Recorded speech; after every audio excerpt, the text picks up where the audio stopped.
Boa tarde, meus amigos, boa tarde, minhas amigas. Nós estamos aqui na Sociedade de Estudos Espíritas Francisco de Assis, hoje, dia 5 de dezembro de 2025. Vocês estão me ouvindo bem? Sim, Então tá ótimo. Então, maravilha. E hoje nós vamos realizar a última aula do nosso livro, né? Dos bastidores da obsessão, psicografia de Divaldo Pereira Franco, pelo espírito de Manuel Filomeno de Miranda. É a última aula de 2025. Eu sempre de frisar isso, para não ter nenhum equívoco, né? Mas antes de nós iniciarmos aqui o nosso estudo, vamos lembrar que nós estamos no capítulo 3, técnica de obsessão, no parágrafo 28. Parágrafo 28 é onde nós vamos iniciar hoje o nosso estudo. Mas antes de nós iniciarmos aqui, nós vamos elevar o nosso pensamento ao alto, a Jesus, o médico das almas, ao nosso Pai Criador, aos espíritos amigos, para agradecer muito de tudo aquilo que nós temos recebido. E graças a Deus, nós temos recebido muito, né? Que o Pai nos abençoe, que o Pai nos fortaleça, que o Pai nos ajude na nossa caminhada, para que nós possamos, né, nos mantermos firmes, apesar de todos os obstáculos que possam surgir na nossa vida. E também pedir a Deus que abençoe aqueles nossos irmãos que se encontram, né, com problemas, processos obsessivos, tem doenças muito graves, né? Que o Pai tenha misericórdia desses nossos irmãos. E assim, envolvidos por essas vibrações amorosas, vamos pedir a Deus que nos dê a permissão para iniciarmos o nosso estudo da tarde de hoje, tá? Graças a Deus. Então, graças a Deus. Graças a Deus. como eu falei, nós estamos no capítulo 3, técnica de obsessão, no parágrafo 28. E o parágrafo começa assim: nesse momento, Saturnino pousou a destra na fronte de Mariana, dominada pelas recordações do passado e, utilizando recursos magnéticos, através do passo, pela adormecer pausadamente. Porque a Mariana, ela estava naquele debate, lembra? Com o marido dela, o ex-marido, né? Guilherme, que ele tinha o nome de Guilherme no passado, e que atualmente, nessa encarnação, ele era o pai dela, nessa encarnação. Mas na encarnação passada, ele foi o marido, e ele se chamava Guilherme. Isso se tornou um obsessor terrível. Então, eles estavam num debate violento, um acusando o outro de uma série de coisas. E os amigos espirituais estavam até deixando eles discutirem, eles atacarem um ao outro verbalmente, até por um motivo de se fazer uma catarse, né? Porque aí aquela coisa, eles nunca tiveram, depois do momento que ele se suicidou, que ela foi embora e ele se suicidou, eles nunca mais tiveram essa oportunidade de ficarem frente a frente. Nunca mais eles tiveram essa oportunidade. Então, agora eles estão tendo. Então, eles deixaram mesmo eles ali, um falando para o outro, né? O que queria, o que não queria, até para eles poderem saber o que um passou e o outro passou. né? Porque um não sabia o que o outro tinha feito. Ele não sabia que ela tinha voltado, ela não sabia que ele tinha se suicidado, todo o sofrimento. Então, eles deixaram o debate dos dois, né? Na verdade, um duelo verbal. Mas isso, o que aconteceu? Isso cansou a Mariana, né? Que é Aldegundes no passado. Então, o Saturnino, que é o benfeitor espiritual, né? Colocou a mão na fronte dela e fez com que ela adormecesse, para dar uma relaxada, né? Guilherme, que é o amante, não, melhor, desculpe, o ex-marido, né? O ex-marido, o obsessor, Guilherme, aturdido, pôs-se a deblaterar, enquanto Ambrósio o socorria, um outro benfeitor, né? Então, Guilherme é o ex-marido e o obsessor também, diminuindo-lhe o campo de ação. Então, o outro amigo espiritual, ele socorreu o Guilherme, porque ele também estava revoltado, porque eles tinham tirado ela de perto dele. E ele queria continuar atacando ela, né? Então, ele ficou revoltado. Aí o Ambrósio foi lá, o socorreu, para ele se acalmar. Convidando Dona Rosa, que era a mãe de Mariana, o instrutor devolveu-lhe a filha anestesiada, adormecida, lembrando que todos eles estão no plano espiritual, no desdobramento do sono, os encarnados. Os desencarnados já estão desencarnados mesmo, mas os encarnados estão no desdobramento do sono, na casa espírita, na parte espiritual da casa espírita. Depois da reunião mediúnica, os trabalhadores da reunião mediúnica foram convidados a ir ao plano espiritual, desdobrados, para ajudar no trabalho. E os familiares, Mariana, Dona Rosa, a outra irmã, também foram levadas lá da casa delas, que elas estavam dormindo, para a reunião, para poder atender os dois, o Guilherme e a Mariana. Convidando Dona Rosa, que é a mãe, né? O instrutor devolveu-lhe a filha anestesiada em sono reparador. Ambrósio foi chamado a reconduzir o grupo ao lar da família Soares. Então, o outro benfeitor levou os espíritos, os encarnados que estavam desdobrados, de volta para sua casa, para o leito deles, para onde foram levados pelo assistente, que é o Ambrósio, e um auxiliar, a matrona e as duas filhas. O serviço espiritual, porém, continuou seu curso normal.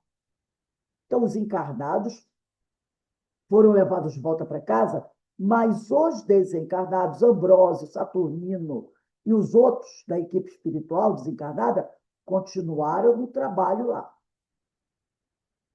Em seguida, altercação, quer dizer, em seguida a discussão que houve entre Mariana e Guilherme, entre os dois antagonistas do pretérito, Saturnino conseguiu sensibilizar Guilherme, que então relatou as experiências que deveriam culminar naquela noite de modo inverso ao que acontecia. Então, o trabalho continuou e eles ficaram atendendo ao Guilherme, que a Mariana foi para casa, que ela estava encarnada.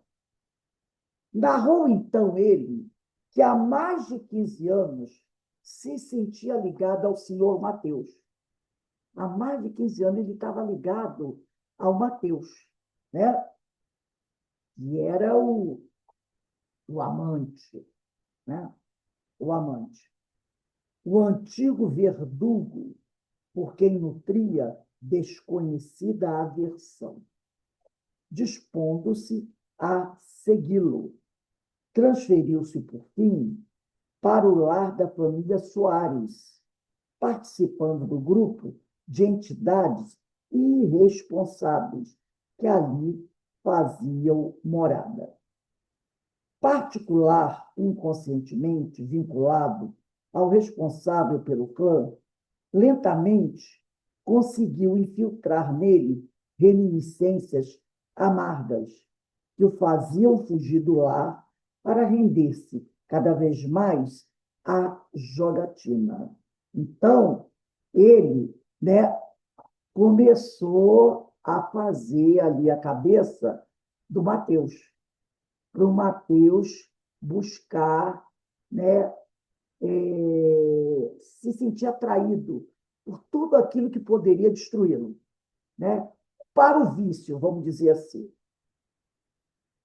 O antigo verdugo, por quem nutria desconhecida versão, e aí diz aqui, dispondo-se a segui-lo, transferiu-se por fim para, depois que o Mateus estava bem envolvido já, ele transferiu-se por fim para o lar da família Soares, participando do grupo de entidades irresponsáveis que ali faziam morada. Particular e conscientemente vinculado ao responsável pelo clã, lentamente conseguiu infiltrar dele reminiscências amargas que o faziam fugir do lar para render-se cada vez mais à jogatina, procurando fugir. Então, né, ele fez serviço completo. Ele primeiro, vamos dizer assim, ele primeiro envolveu o Guilherme, fazendo ele se sentir atraído pelo vício, né? Levando para aqueles lugares, né? Seduzindo ele, como ele diz aqui, ele diz aqui, há mais de 15 anos, ele se sentia ligado ao Mateus, o antigo verdugo, quer dizer, o antigo amante da mulher dele, por quem nutria desconhecida aversão, dispondo-se a segui-lo e depois transferiu-se para o lar, porque lá do lar já estava alguns espíritos, né? Então ele transferiu por fim para o lar, participando do grupo de entidades irresponsáveis que ali faziam morada. Então a casa do Mateus já estava cheia de espíritos irresponsáveis, né? E aí ele foi para lá também, particular e conscientemente, vinculado ao responsável pelo clã, lentamente conseguiu infiltrar dele, depois dele instalado na casa, logicamente, ele não percebia, mas ele estava ligado ao Mateus. Havia uma sintonia, uma afinidade entre eles, coisa lá do passado. Então, ele, particular e conscientemente, vinculado. Então, ele nem sabia, entendeu? Ele nem sabia que ele já estava vinculado ao responsável pelo clã. Ele, Guilherme, já estava vinculado ao Mateus, porque eles deviam ter algum problema lá no passado. Então, eles já estavam vinculados, né? E ele, já estando na casa, lentamente conseguiu infiltrar em Mateus reminiscências amargas, quer dizer, lembranças de outras situações que levavam Mateus a querer fugir do lar, para render-se cada vez mais à jogatina. E aí o Mateus foi mergulhando no vício, procurando fugir da realidade, né? Ele tentou fugir da realidade, né? Então a gente vê, buscando fugir da realidade, ele foi mergulhando cada vez mais no vício, na bebida. Não é assim que as pessoas fazem, muitas vezes. Eu só estou anotando aqui que eu gosto de botar o nome dos personagens. O Guilherme é o obsessor. Né? Então, para fugir da realidade, a pessoa muitas vezes busca o vício. Aí consegue outra realidade pior ainda. Né? Aí ele diz aqui, Mariana nascera havia pouco, quando reencontrara. Embora não soubesse ser ela, Aldegundes, foi dominada por inconhecível antipatia. Né? Assim que ela toma noção de que o pai, que aquele cidadão ali, que mora dentro da casa dela, é o pai, desde criança, ela demonstra uma terrível antipatia. Mariana nascera... Ele que tem antipatia. Não, Mariana nascera havia pouco. quando o reencontrara. Então, ele foi Embora eu não dominado, soubesse né? ser ela, tá, o Degundes foi dominado por inconhecível antipatia. Ele, o pai, ao ver a filha, já sentiu alguma coisa. Né? Aquela filha já não era uma coisa tranquila. O seu horror pelo senhor Mateus era também consciente. O horror da filha. Sim. Eu acho que Olha só, o seu horror pelo senhor Mateus era também consciente, pois ignorava o processo do retorno ao corpo em que este se ocultava. Então, a filha, né, ela também não gostava do pai, simpatizava com o pai. Era um antagonismo entre os dois. Eu acho que é o Guilherme. Não, peraí. Isso, é o Guilherme, não é não? Olha aqui, ó, Mariana Não foi Nascera Guilherme que Viapou. se enfiou ali na casa Mas do ele está em Mateus? espírito. Olha só, Mariana Isso. Nascera Viapou. Quando o reencontraram. Tá. O Guilherme, embora eu não soubesse ser ela, ele não sabia. Ele foi Ele não atraído para sabia casa, que Mariana mas não era sabia que figura. a filha do Mateus era o Degundes, né? Ele já teve antipatia por ela. Ele teve antipatia pela criança, mesmo sem saber que a criança era a ex-antiga esposa dele. Tá certo, você está certo. O seu horror pelo senhor Mateus, o horror dele, Guilherme, espírito que estava na casa, era também consciente, pois ignorava o processo do retorno ao corpo que este se ocultava. Vivendo em conúbio com outros sicários do grupo familiar, cedo fez amizade, porque a casa era cheia de obsessores, espíritos obsessores. Ele foi para lá, atraído por alguma coisa, mas ele não sabia que a atração que ele sentia naquela casa, ele estava naquela casa, ele, espírito, foi atraído e levado para aquela casa. Chegando naquela casa, ele encontrou vários outros espíritos que estavam perseguindo o dono da casa, que era o Mateus. Ele também, apesar de não saber por quê, nem porque ele tinha ido para aquela casa, ele começou a perturbar aquele homem. Aí que tá, ele começou a perturbar aquele homem. É aquela coisa, eu vim parar aqui, não sei por quê, mas tem uma pessoa nessa casa que eu não simpatizo. Também não sei por que eu simpatizo. E aí ele começou a perseguir o Mateus, né, fazendo a cabeça do Mateus, para que o Mateus se desviasse para o jogo, para a bebida. Mas ele ainda não sabia o porquê. Então ele foi fazer tudo aquilo inconscientemente, obsediando o Mateus, sem saber que o Mateus era o antigo amante da mulher dele, e nem que aquela criança que havia nascido naquela casa era a antiga esposa dele. Então é muito interessante isso, né? Você é atraído para um lugar, chega nesse lugar, você encontra vários espíritos desencarnados que já estão ali, perseguindo o dono da casa, e aí você também percebe que você não gosta dele. Então você diz, eu vou ser mais um. E aí você começa também a perseguir aquele homem. Aí você vê a criança que nasceu ali e você também não tem antipatia por aquela criança, sem saber o motivo, mas alguma coisa ele sentia que dava essa antipatia pelo dono da casa e pela filha, né? E aí o que aconteceu? Vivendo todo mundo ali, em conúbio, né? Ele, os outros espíritos e aquela família, que era uma família muito desequilibrada também, ele entrou em amizade, né? em conúbio, vamos dizer assim, né? Ele se juntou lá com outros perseguidores do grupo familiar.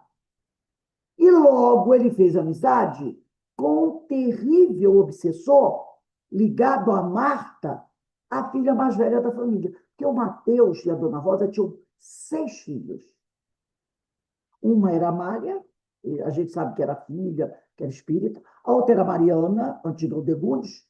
E tinha a Marta, que era a filha mais velha. E tinha mais, parece, 3 rapazes. Então, a filha mais velha, Marta, também estava sendo obsidiada por um terrível perseguidor, com quem ele fez amizade. E que se dedicava a Marta, quando ela estava, né? Parece que quando ela estava no desdobramento, ela se dedicava a incursões nos redutos sombrios da magia negra. Né? Então, Esse obsessor ligado a Marta, a filha mais velha da família, que se dedicava às excursões dos redutos sombrios da magia negra e informando-a dos seus propósitos. Foi aclarado do impositivo da reencarnação, por cujo meio se assegurou de estar no rastro dos inimigos. Então, essa filha mais velha também era um espírito que no passado também se envolveu com coisas não muito boas e tinha um terrível perseguidor, né? Veio-lhe então o desejo de os matar de imediato. Informado da ideia, o inspirador de Marta sugeriu-lhe travar contato com o doutor Teofrasto, porque aí ele não sabia por quê, mas o ódio dele pelos dois, Aldegundes e o Mateus, aumentava cada vez mais.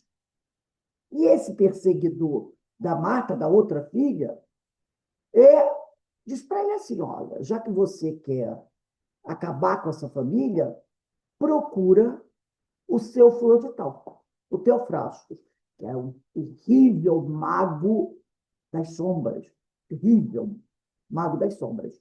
Conversa com ele para ele examinar o seu problema e, de acordo com os interesses que lhe despertassem, tomá-lo ou não sob a sua responsabilidade.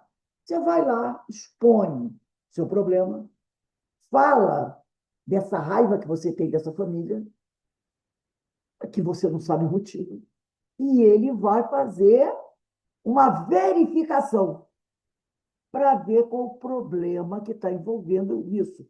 E vai te mostrar o que você pode fazer para realizar esse seu, Mas é interessante essa ela tua dizer vontade. isso, né? Tomá-lo ou não sob a sua responsabilidade. Porque, exatamente, porque o Teofrastos é que ia dizer, eu vou te ajudar ou não.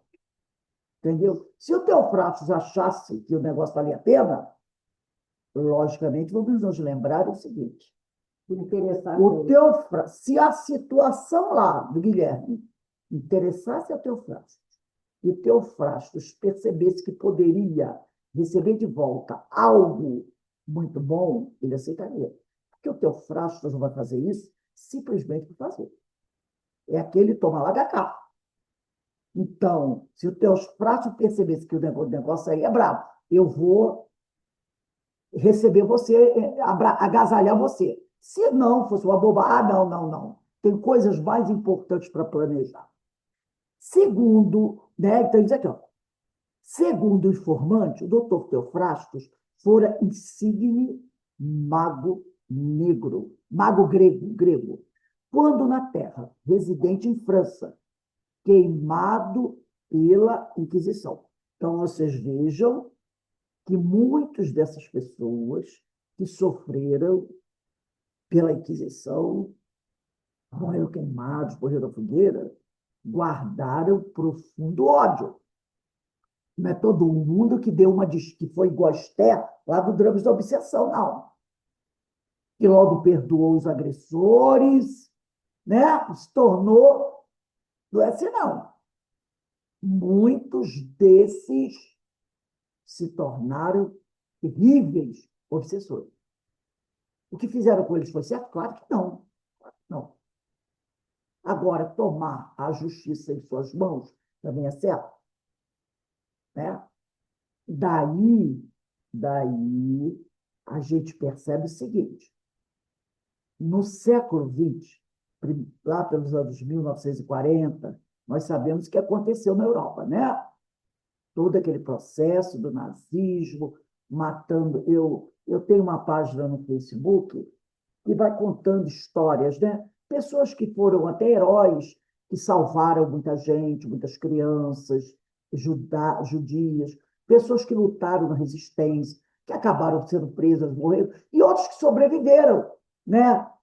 Ainda morreram com 80, 90. Então, conta essas histórias de cidade. A gente vê cada coisa terrível. Pequenas cidades, sabe, que foram destruídas, não só pelos nazistas, pelos colaboradores. Assim, teve uma aldeia, 17 mil pessoas foram mortas.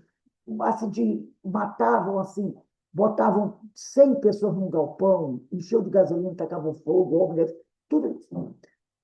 Todas essas pessoas que morreram, e a gente sabe que foi muitos, mais de 6 milhões de judeus, só judeus, mas teve também ciganos, pessoas que não eram judias, que moravam em pequenas aldeias, entendeu? Que não, os nazistas consideravam que não gostavam deles por eu motivo A, B, C ou D, morreram. Então você imagina, todas essas pessoas perdoaram? Todas essas pessoas eram espíritos evoluídos? Claro que não. Então imagina o número de espíritos que hoje buscam se vingar desses que foram agressores.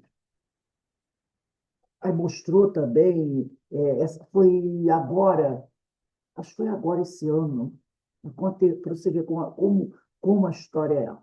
Agora esse ano, lá acho que foi na Inglaterra, houve o julgamento, depois que o pessoal morreu, né? Lá em 1946, muitos deles foram julgados.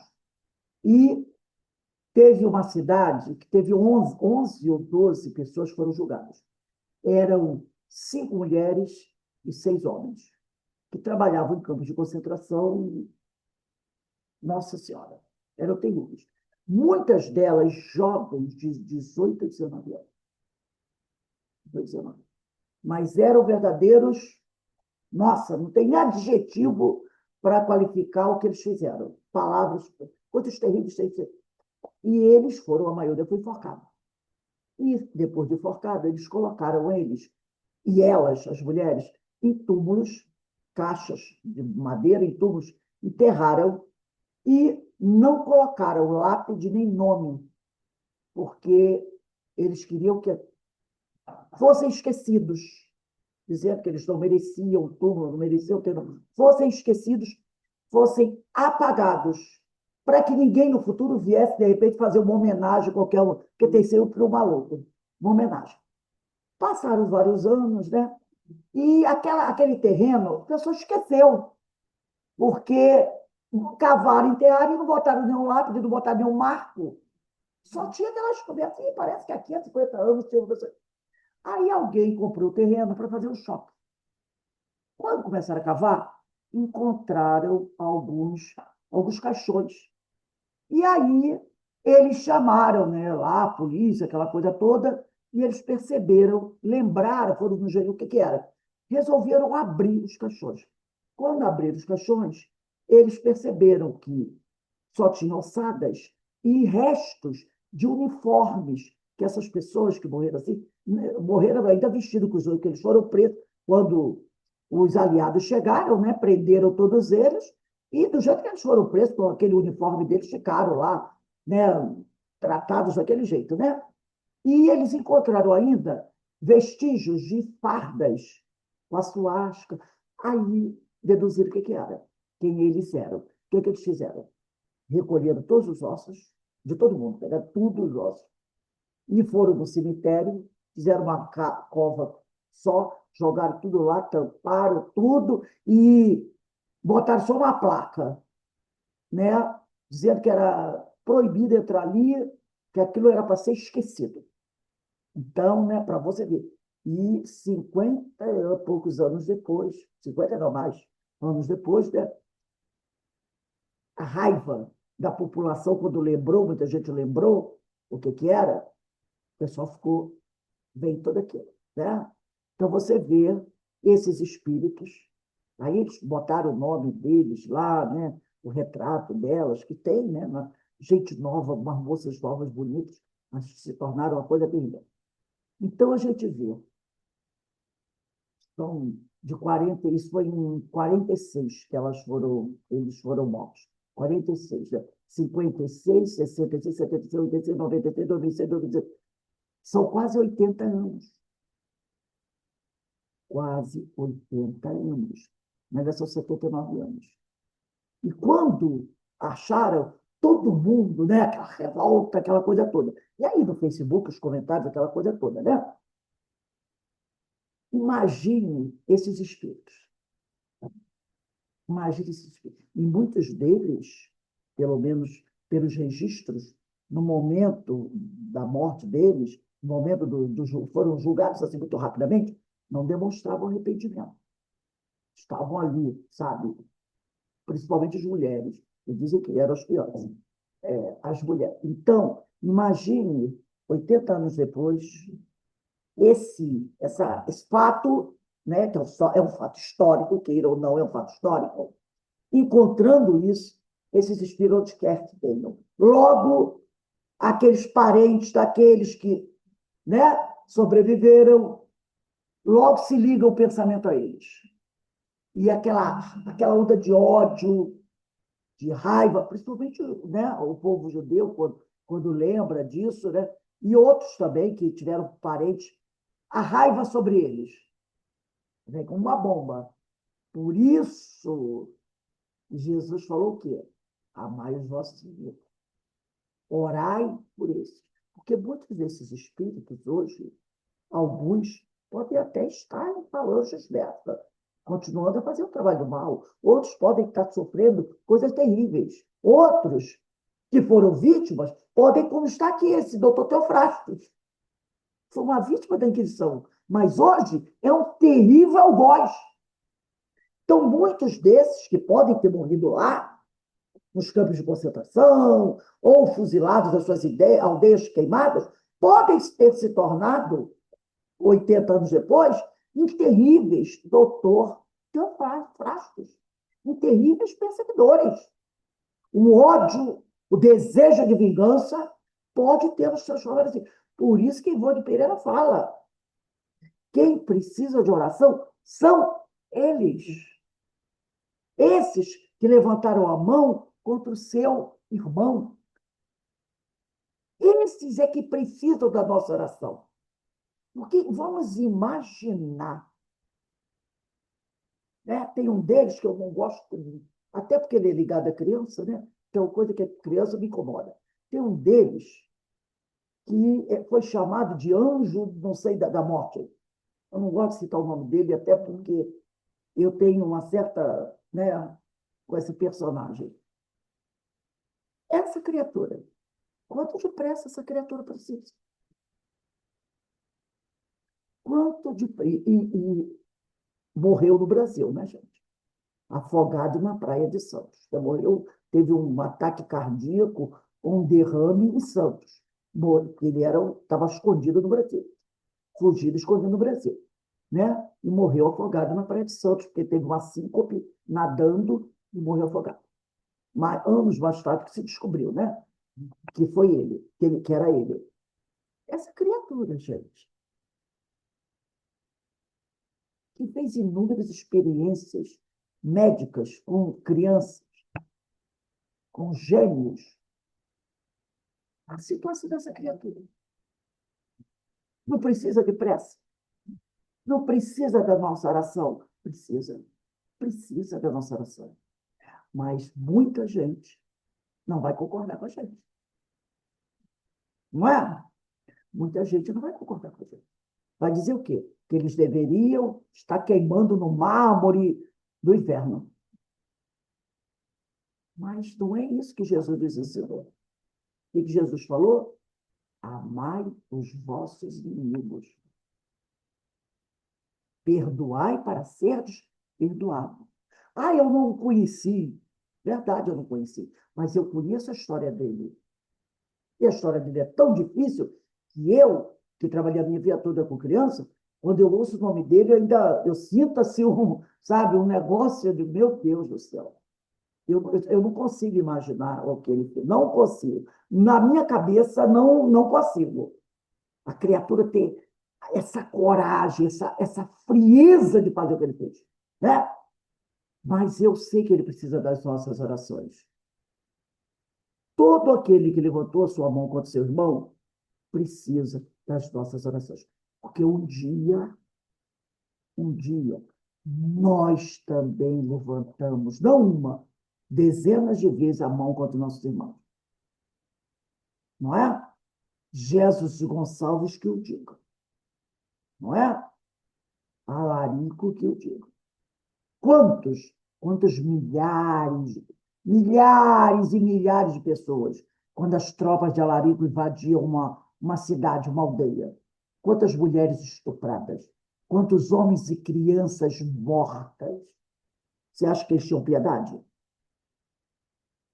Os bárbaros tinham piedade?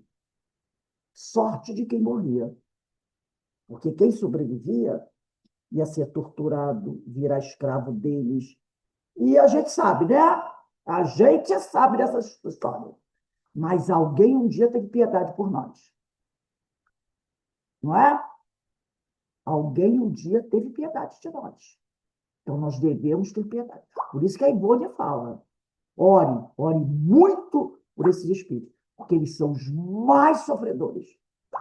Quanto tempo a gente acha que um espírito que praticou esse tipo de coisa vai levar para poder se tornar um espírito moralizado?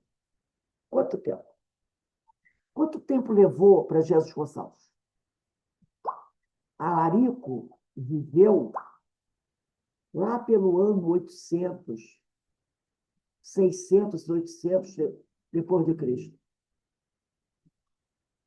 Jesus Gonçalves viveu no século XX. Entendeu? Entre Jesus Gonçalves e Alarico tem pelo menos, bota aí, uns 1000 anos. Olha quanto tempo esse espírito levou para poder se equilibrar. Olha o que ele precisou passar quando ele foi Jesus Gonçalves. Quanto ele sofreu. Foram pelo menos 1000 anos.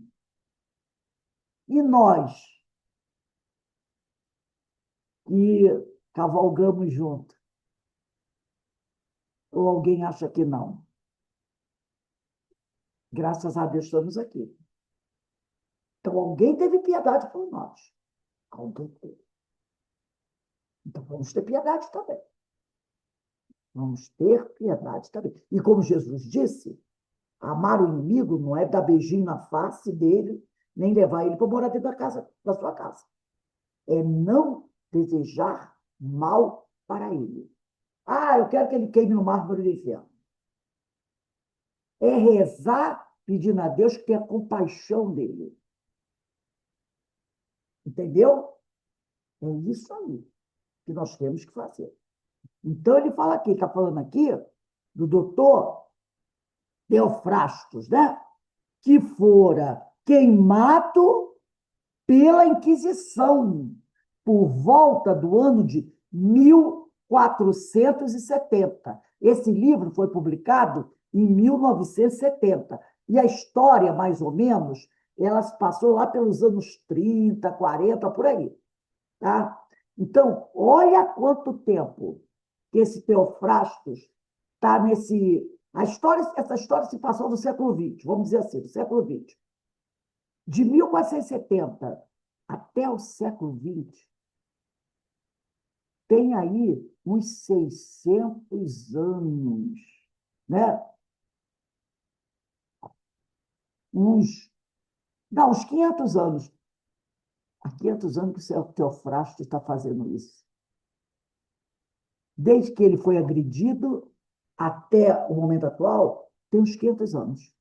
Ele está trabalhando no mal. E a gente nem sabe quanto tempo ele vai continuar. Então, aqui, ó. Em Rouen, após perseguição impiedosa e nefanda, profundo conhecedor, mesmo quando encarnado, de algumas das leis do mundo espiritual, deixou-se consumir pelo ódio aos seus algozes. Então, muitos que sobreviveram ao período do nazismo guardaram ódio dos seus algozes. E muitos que morreram pelo nazismo também guardaram ódio pelos seus algozes. Eu estou usando o nazismo, mas teve outras coisas também, né, gente? Teve outras. A gente vê essa questão da Palestina, a gente vê lá da Ucrânia, né? A gente vê todo mundo que, de alguma forma, sofre uma agressão, muitas vezes guarda ódio do agressor, não importa onde esteja. Né? Então, diz aqui, logo que desencarnou,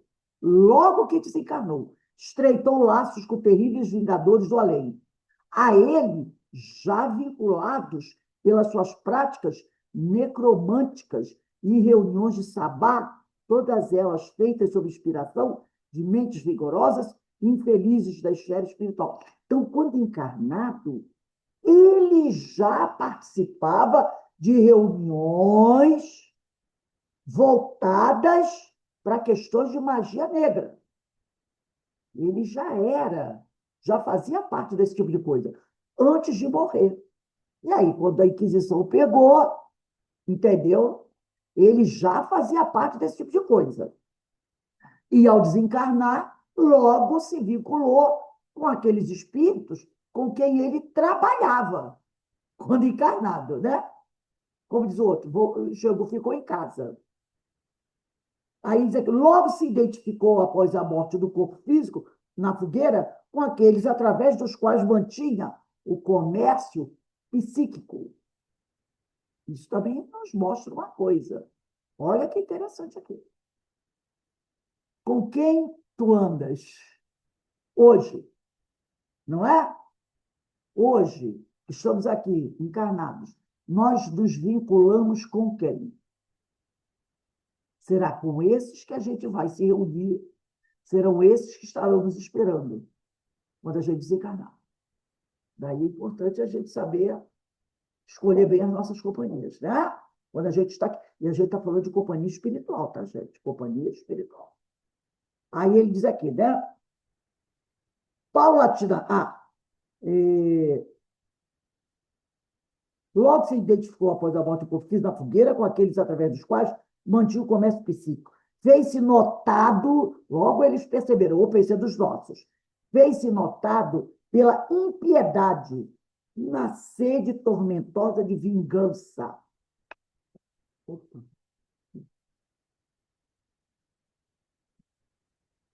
Aqui. Na sede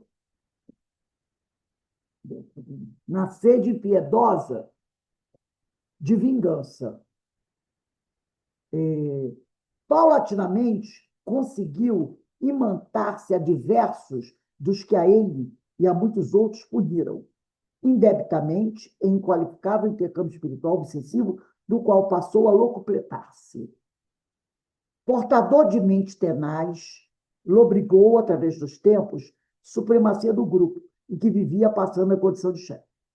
Vamos pensar agora o seguinte: ele é alguém muito capaz, não é? Muito inteligente, de grande poder, poder maléfico. Agora, imagina o dia que ele passar a ser um seguidor de Jesus. Toda essa inteligência dele vai ser bem utilizada. Entendeu? Porque tudo isso é conquista dele. Sagacidade, inteligência. Mas um dia, quando ele for um espírito bom, ele vai usar toda essa capacidade dele para o bem. Entendeu? Ele vai. Então, é aquele detalhe. É mudança de foco. Ele está olhando para um lado. Quando ele for começar o processo de transformação, ele vai olhar para o outro lado. E tudo isso vai ser utilizado. Tudo isso vai ser utilizado. Lembra de Paulo de Tarso? Saulo. Não estou comparando Saulo, mas para aquele povo daquela época, ele foi o quê? Um cavaleiro do Apocalipse. Não foi? E Jesus disse assim: é meu vaso escolhido. Pessoal, já pensou? Imagine aquelas pessoas que estavam sendo perseguidas e mortas por ordens dele, ouvir de Jesus o seguinte: é meu vaso escolhido. Já imaginaram? Foi um choque de Ananias.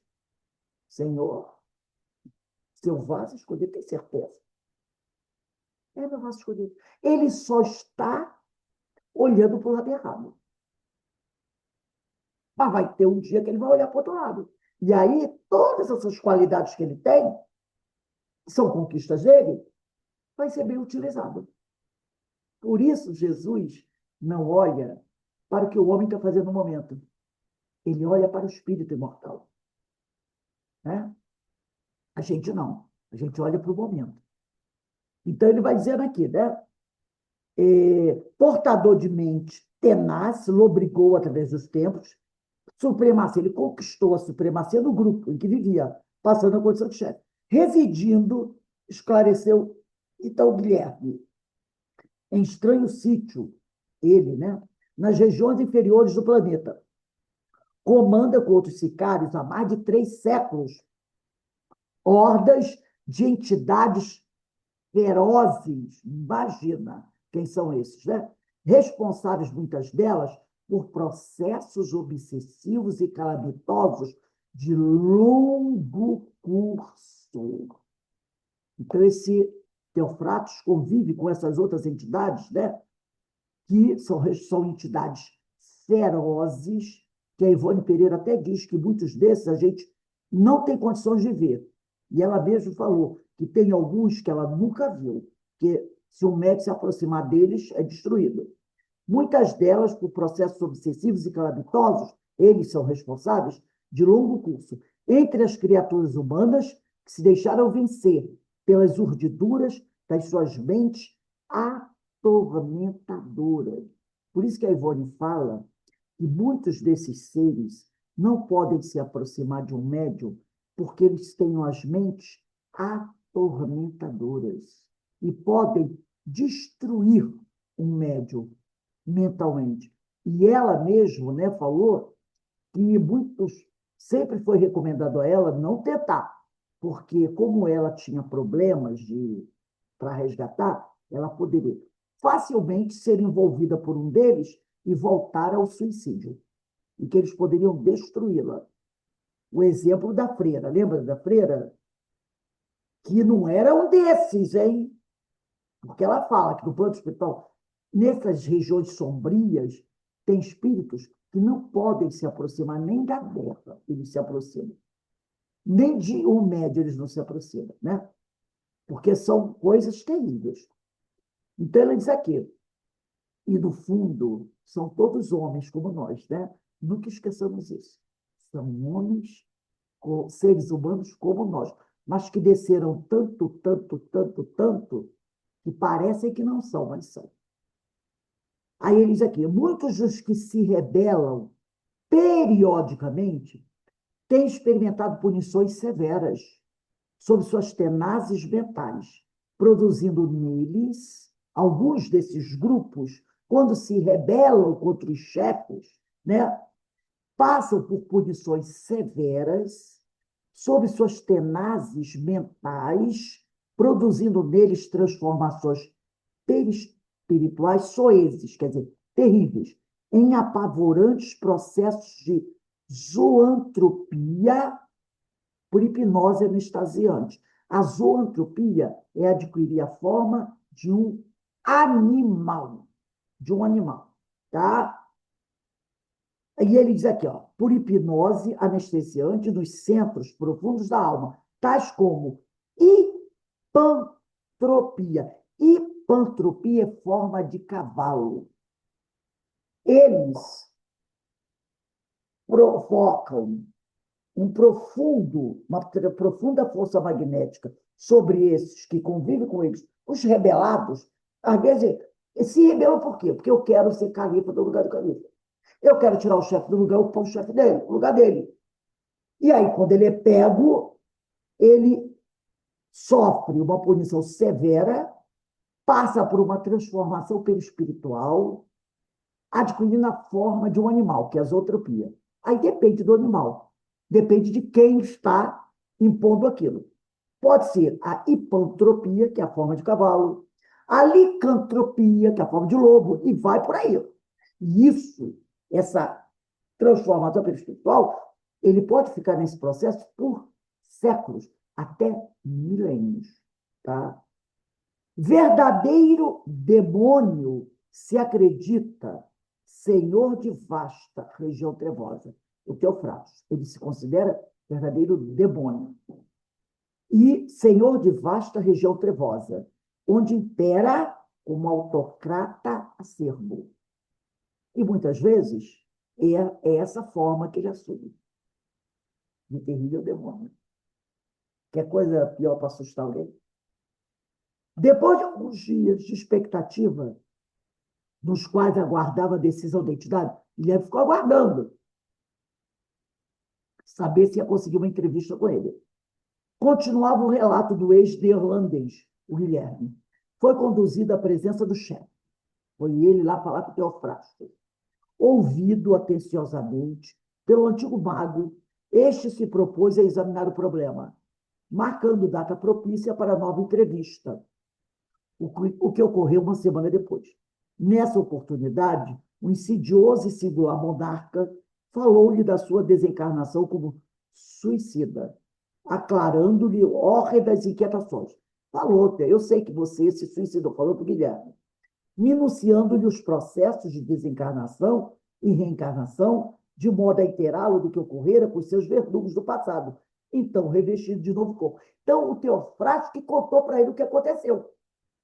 Que falou, olha, o Mateus, que foi ex-amante da sua mulher, desencarnou, agora ele está reencarnando, porque o Guilherme não sabia nada disso. Então, o Teofrasto que contou tudo para ele, explicou para ele o que era reencarnação, que ele era um espírito imortal, que todo mundo reencarna, que o Mateus reencarnou, que a ex-esposa dele também reencarnou. Contou toda a história para ele, tá? Elucidado por Guilherme, de que desejava o disposto imediato, que aí o Guilherme falou, eu quero vingança. E vingança rápida, que traduzisse todo o seu amargor, explicou-lhe, então, o Teofrastos, que a melhor maneira de se vingar seria realizada através do tempo. O pessoal não diz por aí que vingança é um prato que se come frio. Pelo processo lento da obsessão, Teofrastos falou para ele, a melhor maneira de você se vingar aí é devagar pelo processo da obsessão. Obsessão contínua em ambos os cômpares da tragédia passada, no Mateus e na Mariana, introduzindo-os ao suicídio, que a ideia era levá-los ao suicídio para aumentar-lhes a aflição no momento próprio, vinculando-se desde logo espontaneamente aos comandados pelo doutor Teofratos, ele logo passou a se associar a ele. Dele recebia orientação segura e constante, conseguindo fartar-se das emanações vampirizadoras. Que aí ele começou, né, a receber também as energias daquela região, provenientes da jovem obsessa, né, que começaram a subjugar. Então, ele começou a se alimentar também de tudo aquilo ali.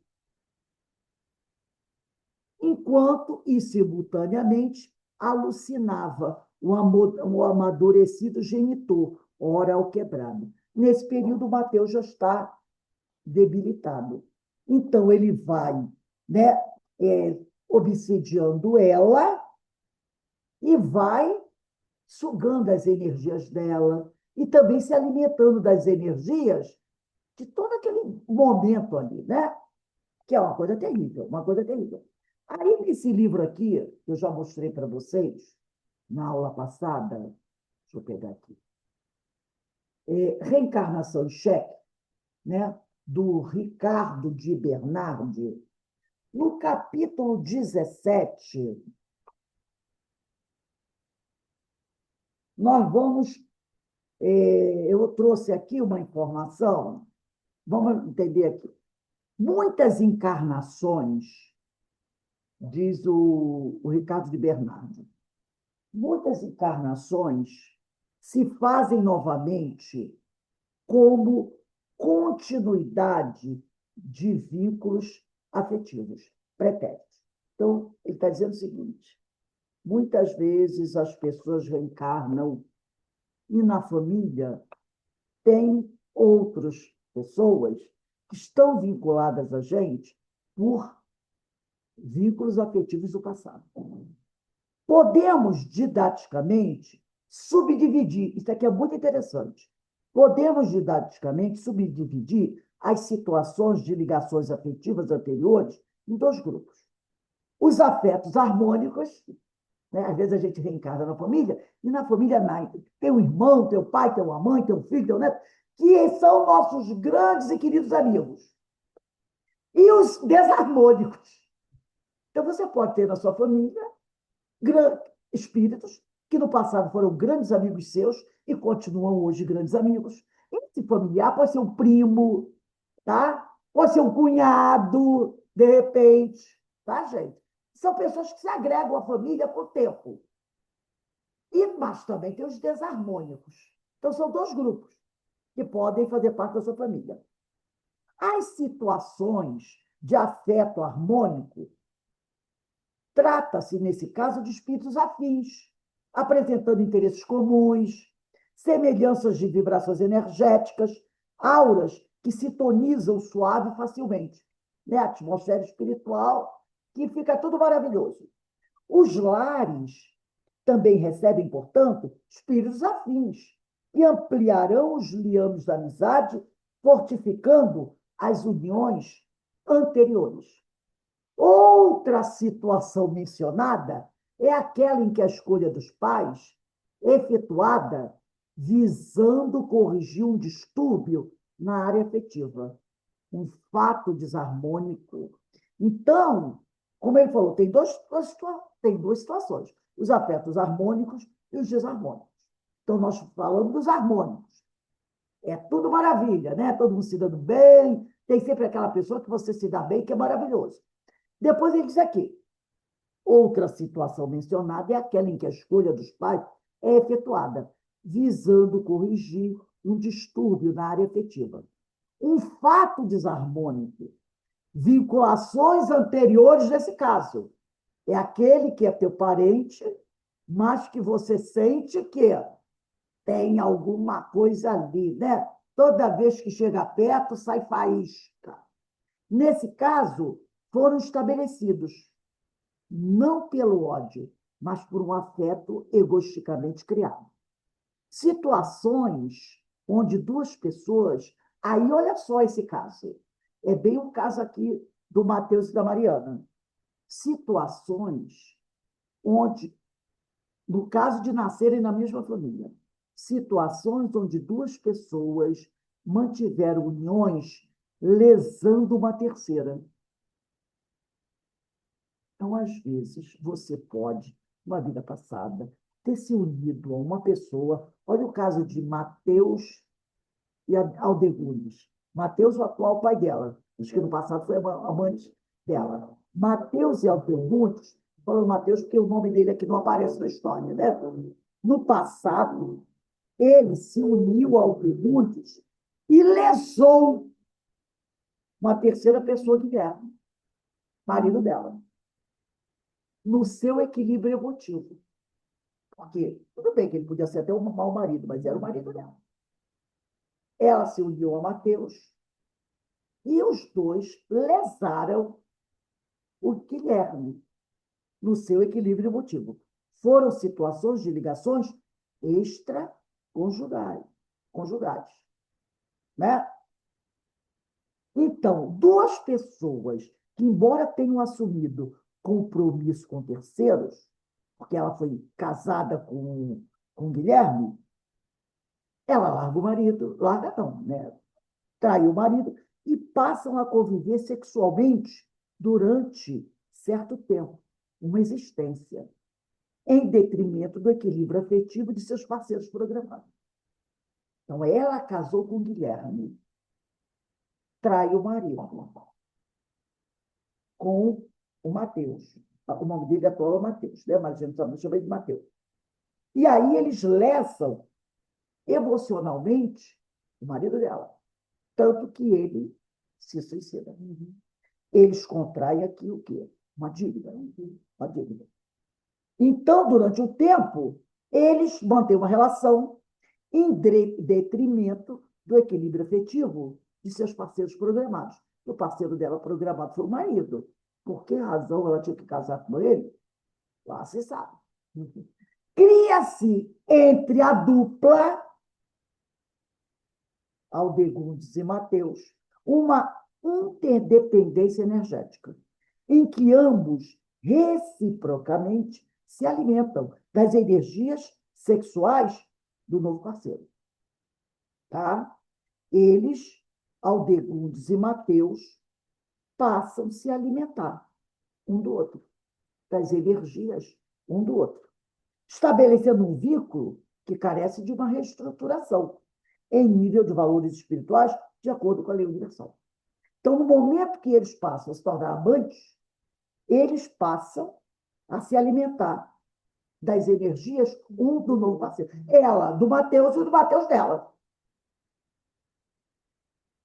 O plano espiritual programa, por intermédio das entidades encarregadas desse setor, uma reencarnação na qual se deverá mudar o padrão energético afetivo estabelecido entre os dois personagens em questão. Porque esse padrão energético afetivo deles não é o adequado. Foi criado a partir de uma agressão a uma terceira pessoa. Então, esse padrão energético que surge entre os dois amantes não é saudável. Ele foi criado baseado numa situação não adequada, numa situação que fere a lei divina, que é uma traição, lesando ao outro, que foi ao suicídio. Então, é uma ligação doentia, uma ligação energética doentia, que precisa ser reestruturada. Então, a solução mais frequentemente utilizada é a manutenção dessa união dos dois amantes, mas não uma união conjugal. Frequentemente encarnam como pai, filho ou mãe, filho, para mudar o padrão energético criado entre eles.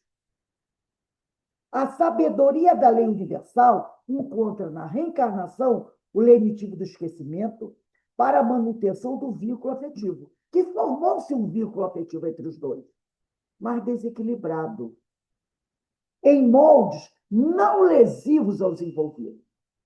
Então, formou-se um padrão energético, mas lesivo. Essa energia, esse sentimento existe. Só que agora ele precisa passar de doentio para saudável. E aí eles irão encarnados numa família, mas como pai e filho, ou mãe e filha. Entendeu? Nessa nova existência, a dupla passará a exercitar o amor desvinculado do envolvimento sexual, porém alicerçado pelas bênçãos do lar. Em determinadas situações, a intensidade da ligação é tão expressiva entre filhos e pais, ou filha e pai, filho e mãe, às vezes, né? Ex-amantes reencarnam assim. Mas aquilo ainda é muito forte, essa ligação. Eles aqui, em determinadas situações, a intensidade da ligação é tão expressiva e desequilibrada que os elos do passado ainda exercem forte influência na nova vida, chegando a suplantar o instinto maternal e filial. Surgem, então, patologias. Outro dia eu estava vendo aí, um pai e uma filha que estão casando e estão tendo filho ali. Então, patologias. Assim surge o complexo de Édipo, exacerbado, quando o filho nutre pela figura materna a paixão do passado, que ainda não foi suficientemente anestesiada por apenas uma reencarnação. O equivalente no sexo feminino, o complexo de Electra, hipertrofiado, quando a filha ainda guarda fortes reminiscências da vida anterior. Os psiquiatras estudaram tudo isso, né? Da vida anterior. Tem a mesma explicação. Desvios estes que serão todos sanados, se não desta vida, em outra próxima, pelo trabalho das equipes de planejamento e escolha dos pais, ao espírito que renasce. Como observamos, não há em famílias karmas isolados. Há uma constelação familiar e um karma comum. Cada estrela da constelação familiar se encontra na posição adequada às suas necessidades e vivenciando a situação de acordo com o seu exato merecimento. Se assim não fosse, Deus não seria justo ou não existiria. Não se trata, em hipótese alguma, de punição ou castigo. Karma é uma consequência lógica do sábio automatismo da lei. Então, a gente sofre o quê? as consequências naturais dos nossos atos. Espetáculo essa explicação dele. Daí tem coisas aqui que eu gostei. Então, ele vai mostrando aqui o porquê que Mateus e Aldegundes vão reencarnar como pai e filha. Porque o sentimento que eles viveram, esse sentimento desequilibrado, esse sentimento doentio, os levou, porque ela poderia, se ela tivesse se separado do marido, não, eu vou me separar de você, vou fugir com o meu amante, mas ele saberia, entendeu? Ele saberia, mas ela não. Ela continuou casada com ele, e tudo bem que o marido estava viajando, mas ela era casada. Enganou o marido com o amante. Teve uma relação, desenvolveu um processo energético entre eles, através do sexo. Não era amor. Tanto não era amor que o dele acabou logo e o dela se transformou em ódio. Era atração sexual. Eles deram vazão a essa energia. E a gente sabe que as energias sexuais são energias criadoras. E dirigida para o bem, é uma maravilha, mas quando dirigida para o mal, é um problemão. E essas energias que eles desenvolveram ali, essa coisa, essa traição, acabou levando ao suicídio dele, do Guilherme. Contraíram um débito terrível. Isso depois se transformou em ódio, mas a energia continuou. Então, agora essa energia tem que ser o quê? Equilibrada. Porque ela existe. E esse sentimento que existe entre eles, esse afeto, tem que se transformar num sentimento saudável. Então, a ligação efetiva tem que se tornar saudável, equilibrada. Então, ela vai ser o amor de um pai por um filho, por uma filha. Entendeu? Eles reencarnam e se digladiam. Mas, com o desenvolver da história, a gente vai perceber o quê? Que no final deve haver essa harmonia, esse amor entre pai e filho. E se não conseguir nessa encarnação, virão para uma próxima encarnação, quando ela poderá ser até a mãe dele, de Mateus. Até que esse sentimento se torne algo que equilibrado e saudável. Porque ele não foi gerado através de algo bom. Ele foi baseado em algo doentio. Entendeu? Então, muito só justiça divina, né? Então, vamos ler mais não, nós vamos encerrar aqui. Né? Então, o que ele falou aqui, nós vamos encerrar nesse parágrafo aqui. Né? Então, vinculando-se desde logo espontaneamente aos comandados pelo Dr. Teofrasto, dele recebia orientação segura e constante, conseguindo fartar-se das emanações vampirizadas provenientes da jovem obesa e começaram a subjugar, enquanto simultaneamente alucinava o amadurecido genitor ao quebrado. Se a gente perceber bem, o ódio, o que é o ódio? É um amor que se tornou doentio. Na realidade, o que o Guilherme sente, lá no fundo, no fundo, no fundo, é um terrível ciúme, né? Aquela coisa de ele tirou de mim o meu amor. Então, o ódio, nesse caso, entre duas pessoas que tiveram um relacionamento, é o amor que adoeceu. É o amor que adoeceu. Então, e esses espíritos, para terem se unido, o Mateus e Aldegundes no passado, houve alguma necessidade do plano espiritual. Entendeu? Essas ligações, essa ligação amorosa, esse casamento, foi por alguma razão que eles se uniram. De repente, para resgatar alguma coisa. Ela passando pela dificuldade que passou. Só que ela não soube enfrentar isso com equilíbrio. Não é? Nós já até estudamos isso. A doutrina espírita não diz que a mulher ou o marido tem que conviver numa relação doentia. Houve uma necessidade de um relacionamento entre eles, entre um homem e uma mulher. Houve a necessidade desse relacionamento.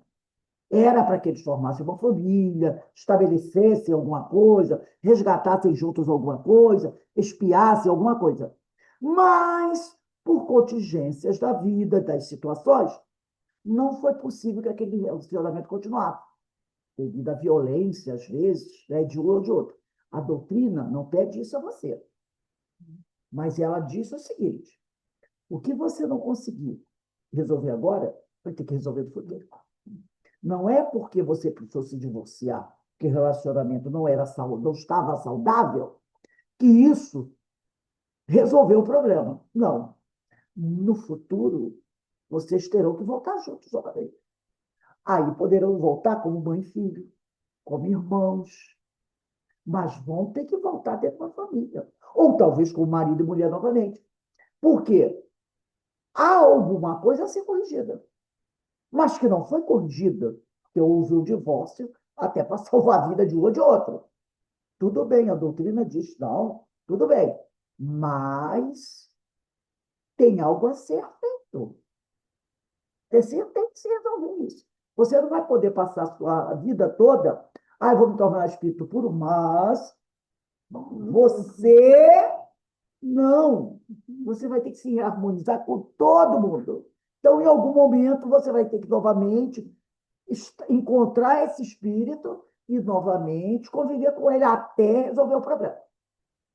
Alguém gostaria de falar alguma coisa? Comentar alguma coisa? Esse texto do capítulo 17 desse livro A Reencarnação em Xeque, quando ele fala dessa questão, eu achei muito importante isso aí, para a gente entender o porquê que o pessoal diz, né? Nossa, dentro da família a gente encontra cada coisa, né?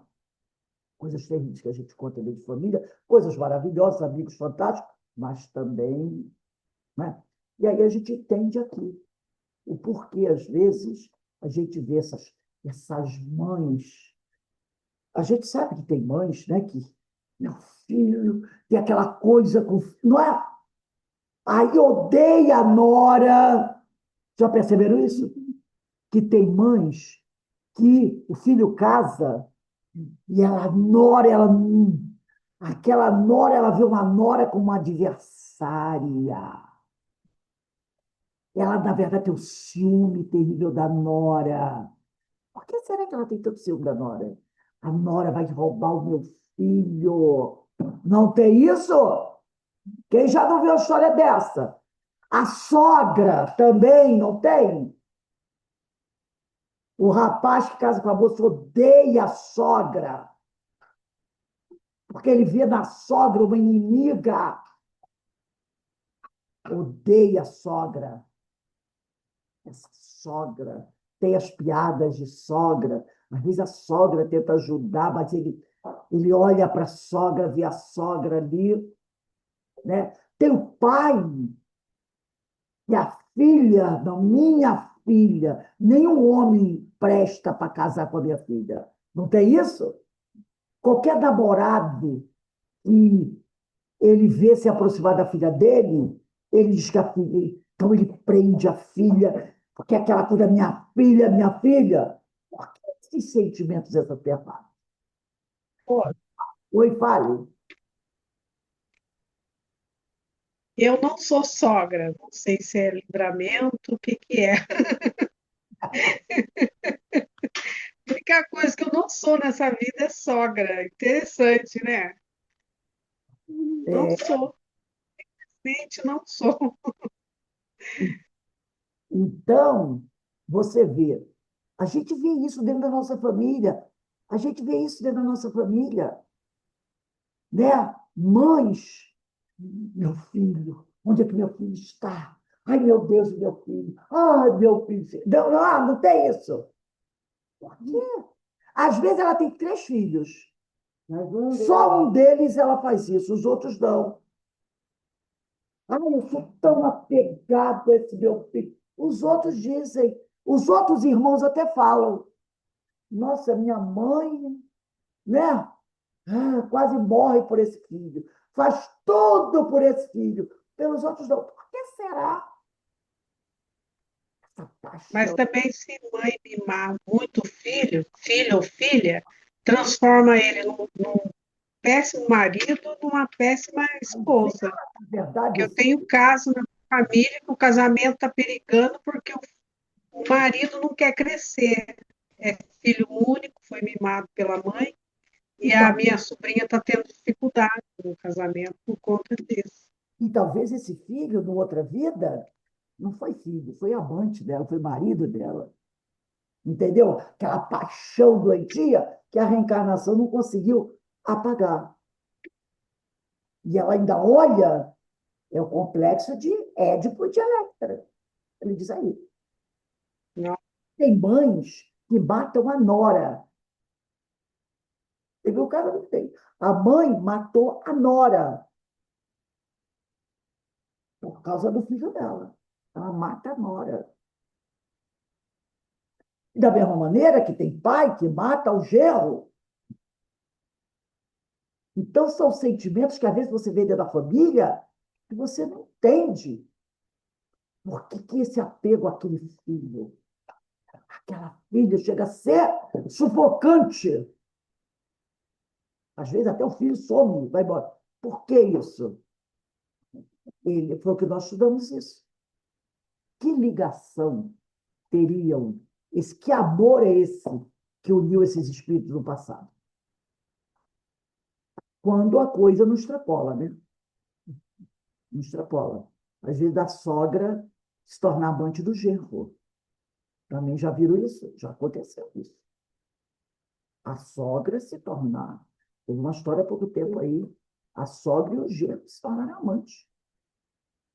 Já pensou que coisa mais doente é? Então, a família é um compromisso que a gente fez. Então, a gente teve um estudo que dizia que esses nossos queridos, não eram queridos inimigos, não, mas queridos cobradores, né? Então, são aqueles que a gente precisa, são amados, são da nossa família, mas são aqueles que a gente ainda precisa ressarcir alguma coisa com eles. E Então, como ele falou aqui, são patologias terríveis. Como também já teve caso do sogro e do genro.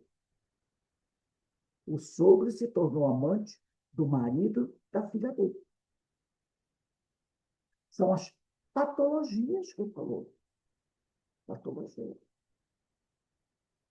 Como a gente sabe que numa vida a gente é mulher, não tem homem, ao olhar para o genro, ele não está vendo o marido da filha dele. Ele está vendo o quê?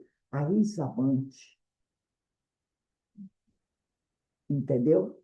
Que numa outra vida pode ter sido uma mulher, e agora reencarnou como homem, para tentar, de repente, até não acontecer a vinculação deles, mas a coisa é tão forte que ele olha, ele não vê o genro, ele vê a ex-amante. então, são coisas que cada um deles tem que superar. Exatamente, tem que superar.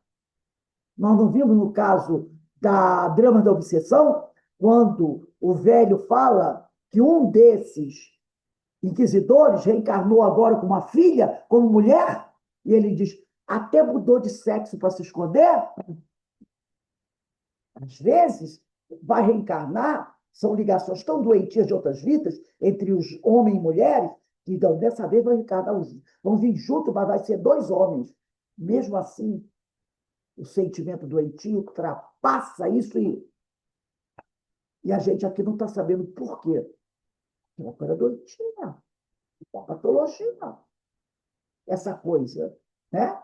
A sogra com genro, o sogro com genro, são coisas. Então, essas coisas são coisas que a gente vai ver, mas não é para a gente julgar. Não, é para a gente entender a complexidade de uma vida de um espírito imortal, das questões que envolvem as nossas vidas, os processos doentios, e aí a gente começa a se autoanalisar.